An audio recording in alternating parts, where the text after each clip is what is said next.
नमस्कार साथियों, आज हम पहुंचे हैं खाटू श्याम जी की धाम। और ये धाम बनी हुई है 365 हेड।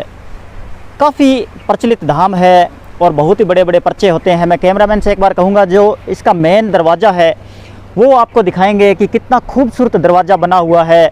बताया जाता है यहाँ के पुजारी जी के द्वारा और यहाँ के लोगों के द्वारा भी ये बताया जाता है कि ये जो धाम है, जो मेन प्रचलित खाटू श्याम जी की धाम है, उसके बाद ये दूसरी वैसी की वैसी सेम धाम है। तो हम अब आपको अंदर लेकर चलते हैं और अंदर इस धाम के बारे में बताते हैं। तो अब हम अंदर आए हैं और आप देख रहे हो मेरे पीछे जो ये धाम का अभी तक मेन एंट्री गेट ये है। इसके बाद हम अंदर चलेंगे तो आप देख रहे हो बाहर का व्यू कि कितनी सुंदर ये जो धाम है और यहाँ की जो कलाकारी है वो एक बहुत ही खूबसूरत और अद्भुत कलाकारी है, जिसके बारे में हम विस्तार से जानेंगे खाटू श्याम जी के बारे में, यहाँ के पुजारी जी से कि उनका जन्म कैसे हुआ था, कहाँ हुआ था और उनको कैसे माना गया खाटू श्याम जी।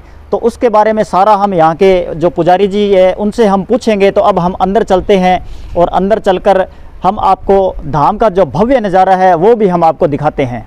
अब हम धाम के मेन एंट्री गेट पर हैं। अब हम अंदर चलेंगे और अंदर का जो भव्य नज़ारा है, भव्य स्वरूप है खाटू श्याम जी का, वो हम आपको दिखाएंगे। उससे पहले यहाँ अंदर जो मीनाकारी हुई है उसके बारे में भी हम आपको दिखाएंगे।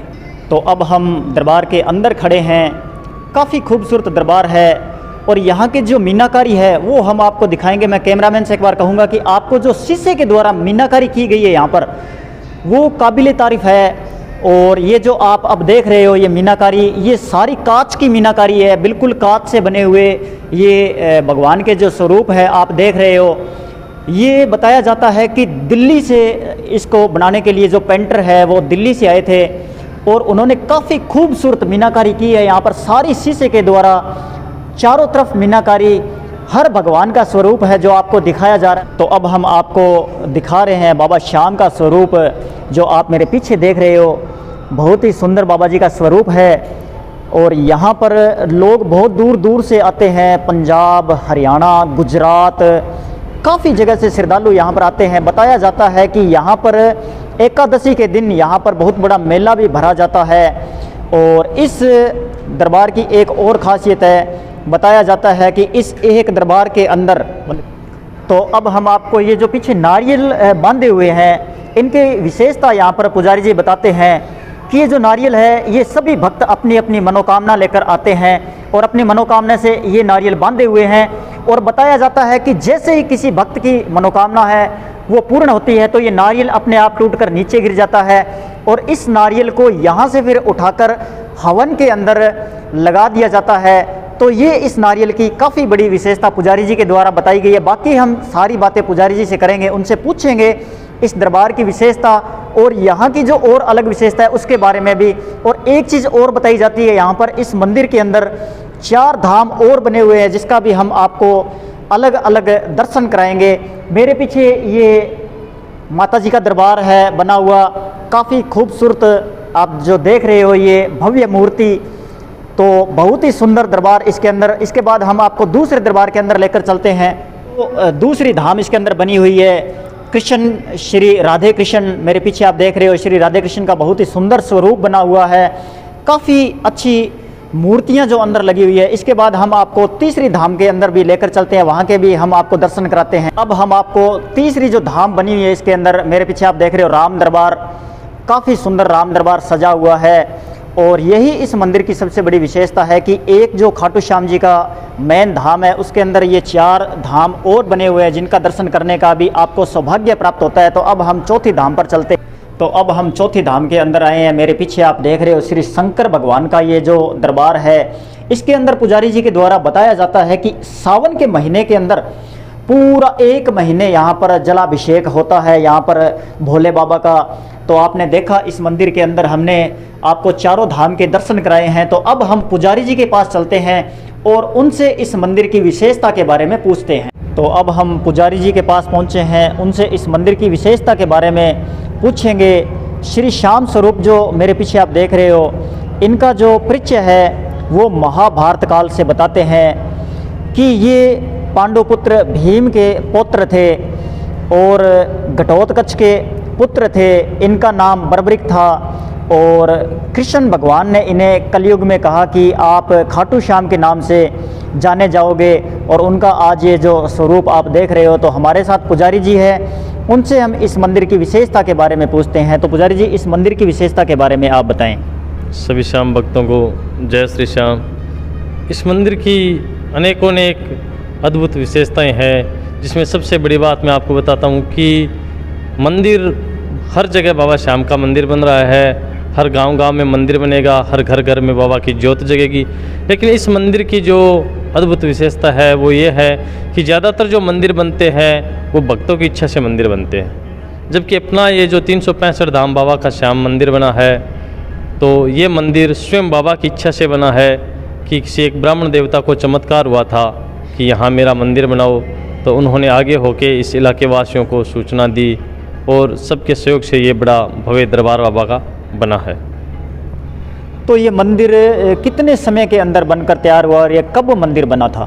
इस मंदिर को बने 8 साल हो चुके हैं अभी, और ये मंदिर 1 साल के अंदर बना है। जैसे कि 8 साल पहले अक्षय तृतीया के दिन बाबा के नींव रखी गई थी, और ठीक उसके 1 साल बाद यानी 365 दिन के बाद में अगले अक्षय तृतीया के दिन बाबा की यहाँ मूर्ति प्राण प्रतिष्ठा की गई थी। तो इस गांव का नाम भी 365 हेड है। संयोगवश ये 365 दिन में मंदिर का निर्माण हुआ, इस कारण 365 धाम के नाम से ये जाना जाता है।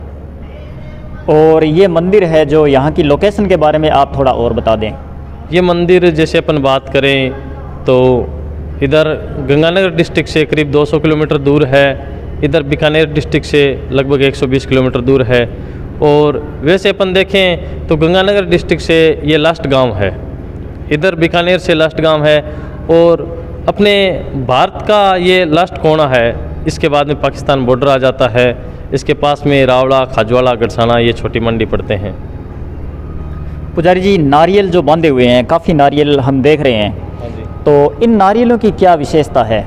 यह नारियल भगत आते हैं अपनी श्रद्धा मनोकामना लेके, जैसे किसी के घर में दिक्कत परेशानी हो, काम धंधे में कोई रुकावट हो, जो भी कोई दिक्कत परेशानी हो, बाबा के दरबार में यहाँ नारियल ला के अभिमंत्रित करवा के नारियल बांधा जाता है। नारियल बांधने के बाद में नारियल को खोलना नहीं पड़ता है। जैसे मनोकामना पूरी होती है, ये नारियल अपने आप टूट के नीचे गिर जाता है, और जैसे नारियल नीचे गिरता है उसको एक सुव्यवस्थित जगह रखा जाता है। एकादशी के दिन यहाँ 24 घंटा हवन चलता है, ज्योत जलती है बाबा की, और 24 घंटा अखंड कीर्तन चलता है। तो उस ज्योत में उस नारियल को स्वाहित कर दिया जाता है, और हवन की विभूति है जो भक्तों को दे दी जाती है, उससे बाबा भक्तों के कार्य को सफल करते हैं। तो इसी के साथ आपने देखा हमारे साथ पुजारी जी मौजूद थे। उन्होंने इस मंदिर की विशेषता के बारे में बताया कि ये मंदिर कब बना और कितने दिनों में बना। संयोगवश इस गांव का नाम भी 365 हेड है, और पुजारी जी ने बताया कि ये मंदिर भी 365 दिन के अंदर बनकर एकदम सुसज्जित हो गया था। अब हम इस मंदिर की सबसे बड़ी विशेषता आपको दिखाते हैं कि पीछे आप मेरे साथ में देख रहे हो, छोटे छोटे बच्चे हैं। ये इस मंदिर के अंदर, इस मंदिर परिसर के अंदर आप जितनी भी साफ़ सफाई है, जितना भी ये मंदिर सुसज्जित है, वो जो देख रहे हो वो सब इन्होंने ही कर रखा है। तो हम पहले तो इनसे नाम पूछते हैं। आपका नाम क्या है? देवेंद्र। और आपका? अंकित। आपका क्या नाम है? प्रिंस। तो प्रिंस, यहाँ आप जो सेवा करते हो, वो सेवा करके आपको कैसा आनंद आता है? बहुत अच्छा लगता है। तो आप सेवा किस तरीके की करते हो यहाँ पर? जो मंदिर की साफ़ सफाई है वो सुबह उठ के शाम को सारी करते हैं। तो देखा, यहाँ बच्चों ने बताया कि उनकी जो आस्था है वो बहुत बड़ी है, इस मंदिर से जुड़ी हुई। वो यहाँ पर साफ़ सफाई और इस मंदिर के अंदर, लंगर के अंदर अपनी सेवाएं कंटिन्यू देते रहते हैं। तो हमारे साथ पुजारी जी मौजूद है, उनसे इन ध्वजा की विशेषता के बारे में पूछते हैं। तो पुजारी जी, इन ध्वजा की क्या विशेषता है?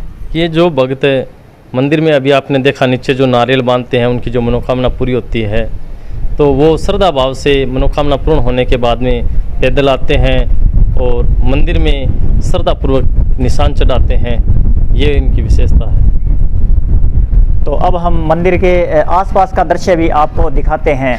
तो अब हम मंदिर के जो बिल्कुल नज़दीक पास में दृश्य है वो हम दिखा रहे हैं। मैं कैमरामैन से एक बार कहूँगा कि पीछे का कितना सुंदर नज़ारा आप देख रहे हो।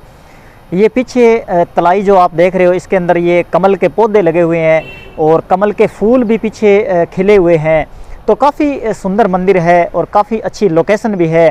तो आप भी यहाँ पर आकर इस मंदिर के अंदर अपनी कोई भी मनोकामना लेकर आप आ सकते हो। तो इसी के साथ आज हम पहुँचे हुए थे 365 धाम श्याम दरबार के अंदर। आप देख रहे हो आपकी आवाज़ और मैं विनोद चारण।